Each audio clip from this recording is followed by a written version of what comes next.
अरे जानकी, ये ऊपर वाली अटैची खोल जरा। दिखा ये वाला स्वेटर। हाँ दिखा। कितने गरम कपड़े तो पड़े हुए हैं। इस कोमल महारानी को भी नया स्वेटर खरीदना है। अभी 4-5 स्वेटर निकाल दूंगी। मोहन को सुबह बोल रही थी नया स्वेटर लेना है। नया स्वेटर ले दें? यहाँ कोई पेड़ थोड़ी लगे हैं पैसों के। दे वो वाला दिखा। अम्मा जी, ये स्वेटर तो चूहे पूरा काट गए, जगह जगह से छेद हो रहे हैं। फेंक दूं क्या, या पोछा लगाने में इस्तेमाल हो जाएगा? तेरा दिमाग खराब तो नहीं हो गया? ये स्वेटर अभी 2 साल और चलेगा। बड़ी आई फेंकने वाली। ला इधर दे और दिखा। अम्मा जी ये देखो, ये तो किसी बच्चे का कार्डिगन दिखाई पड़ता है। बहुत छोटा है ये तो। बच्ची का नहीं है, ये मेरे ब्याह का कार्डिगन है। तब मैं बिल्कुल पतली पतंग जैसी थी। ये वाला ठीक है। ये तो कोमल बहू को आराम से आ जाएगा। उसे ही दे देती हूँ। कोमल जरा इधर आ। क्या हुआ अम्मा जी, आपने मुझे बुलाया? इतनी देर से तुझे आवाजें लगा रही थी, तू थी कहाँ? अच्छा सुन, ये ले।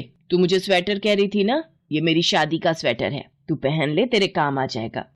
पर अम्मा जी ये तो बहुत छोटा है, मुझे पूरा भी नहीं आ रहा। अगर आप कहें तो मैं एक नया स्वेटर खरीद लूं। मेरे पास जो 2 स्वेटर थे वो बहुत पुराने हो गए हैं। पुराने हो गए हैं? 2 साल तेरे ब्याह को हुए हैं। 2 साल में 2 स्वेटर खरीद कर दे चुकी हूँ। एक तेरी शादी में और एक पिछले साल। और अपनी माँ के घर से तो तू जैसे बड़ी मोटी रजाइयां और गरम शॉलें लाई थी। ऐसे बातें कर रही है। चुपचाप ये पहन ले। वैसे भी सर्दी कुछ दिनों की ही होती है। अभी गर्मी पड़ जाएगी, फिर बेकार हो जाएंगे नए स्वेटर। बेचारी कोमल, उसकी सास मनोरमा महाकंजूस थी। ये बात हर कोई जानता था। सचमुच भाभी, अम्मा जी जैसा महाकंजूस मैंने आज तक नहीं देखा। तू जा देख, अम्मा जी आवाज लगा रही हैं। जानकी, ये गुड़ की थैली यहाँ किसने फेंकी? अम्मा जी ये गुड़ खराब है, इसमें मक्खी लिपटी हुई थी, इसलिए मैंने सोचा इसे फेंक देती हूँ। तेरी इतनी हिम्मत, तू ये गुड़ फेंक रही थी, वो भी मेरे से पूछे बिना? अम्मा जी मैंने कोमल भाभी से पूछ कर ही फेंका था। कोमल बहू इधर आ जरा। ये गुड़ तू अपने मायके से लाई है जो तूने जानकी को इसे फेंकने के लिए बोला? अम्मा जी इस गुड़ पर मरी हुई मक्खी चिपकी हुई थी, इसलिए जानकी को बोला कि ये गुड़ किसी को खाने के बाद नुकसान न दे, इसलिए इसे फेंक दे। बस ये जरा सी मक्खी चिपकी हुई है तो ये गुड़ बेकार हो गया? ये ले, मैंने हटा दी। अब कहाँ से खराब है ये? अभी तो ये गुड़ पूरी सर्दी खाया जाएगा। मैं फालतू के खर्चे नहीं करती, पैसे बचाती हूँ। जा ये गुड़ ले जा, डिब्बे में रख दे। अरे क्या हुआ मनोरमा, है? क्यों पूरा घर सिर पर उठा रखा है? अच्छा ये लो, ये साग लाया हूं, कटवा कर ही ले आया। और ये मक्के का आटा भी। रात में ऐसे मक्के की रोटी और सरसों का साग बनाओ कि मजा आ जाए। देसी घी का तड़का लगा लेना। कोमल बहू ये क्या कर रही हो? अम्मा जी साग में देसी घी का तड़का लगा रही हूँ। बाबूजी कह रहे थे ना कि साग में देसी घी डाल देना। अच्छा, देसी घी के तो मानो तेरे माँ बाप ने डिब्बे भर कर भेजे हैं, तभी तू कढ़ाई में कड़छी भर भर के डाल रही है। ये ले, 1 चम्मच खुशबू के लिए ऊपर से डाल देना। रिफाइंड तेल का तड़का लगा, वो भी 2 चम्मच बहुत है। अम्मा इतनी कंजूसी क्यों करती हो? बाबूजी को देसी घी का मन है तो डाल दो। अच्छा मैं सोच रहा था मेरे बाथरूम का गीजर खराब हो गया है, क्यों ना नया गीजर लगा लूं। अरे कोई सस्ता सा लगवा ले, वैसे भी ठंड इतनी कहाँ पड़ती है। हम लोग तो ताजे पानी से ही नहाते हैं। मेरी जानकारी में एक दुकान है जो सस्ते दामों पर गीजर दे देगा। ठीक है अम्मा, मैं तुम्हें पैसे दे दूंगा और बिजली वाले को भी बोल दूंगा गीजर लगा जाए। मोहन मनोरमा को नया गीजर खरीदने के लिए पैसे दे जाता है। अगली सुबह। ये क्या कर रही है कोमल बहू? अम्मा जी गैस पर पतीले में पानी गर्म कर रही हूँ। बहुत दिनों से सिर नहीं धोया, ठंडा पानी होता है तो इसलिए सोचा थोड़ा गर्म पानी करके सिर धो लेती हूँ। जरा सा सिर धोने के लिए तू पूरा सिलेंडर खत्म कर देगी? मैं भी तो ठंडे पानी से धोती हूँ। मैंने तो आज तक गर्म पानी से सिर नहीं धोया। जाकर चुपचाप ठंडे पानी से धो ले। कोई जरूरत नहीं है इतनी गैस फूकने की। अपनी माँ के घर तो टोटी के पानी से भी नहा लेती होगी। यहाँ इस मैडम को गर्म पानी से सिर धोना है। एक तो कल जाकर मैं गीजर ले आऊं, ये तो सारी गैस फूंक देगी। कोमल ने ठंडे पानी से सिर धोया तो उसे ठंड लग गई, जिसकी वजह से बुखार हो गया। इसलिए वो डॉक्टर से दवाई लेने चली गई। कोमल कहाँ से आ रही हो? अम्मा जी थोड़ा बुखार था, इसलिए दवाई लेने गई थी। जरा से बुखार के लिए तू डॉक्टर से दवाई लेने चली गई? 1 कप काढ़ा बनाकर पीती तो मिनटों में सही हो जाती।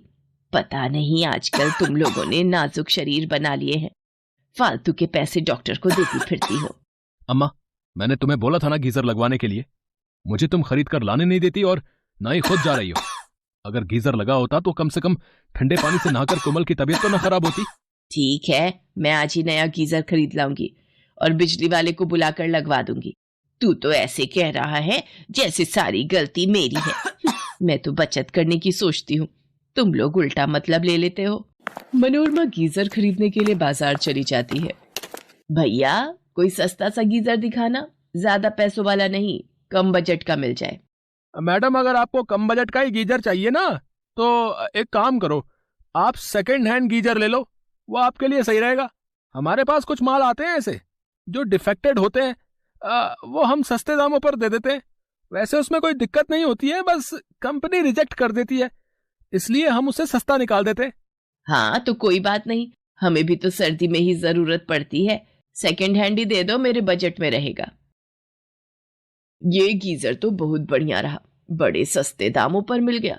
अब ये पैसे चुपचाप रख लेती हूँ, किसी को बताऊंगी नहीं कि मैंने ये सेकंड हैंड गीजर खरीदा है। बिजली वाले को बोलती जाती हूँ, लगा जाएगा। अम्मा जी, गीजर लगा दिया है। ये ले 20 रुपए। अम्मा जी, गीजर की फिटिंग के बस 20 रुपए है? मेरे 250 रुपए बनते हैं अम्मा जी। 250 रुपए किस बात के? जरा सा गीजर ही तो लगाया है, 20 रुपए पकड़ और जा। कितनी कंजूस है ये, है? क्या बहस करूं इससे, मानने वाली तो है नहीं। पता नहीं कहाँ फंस गया मैं भी।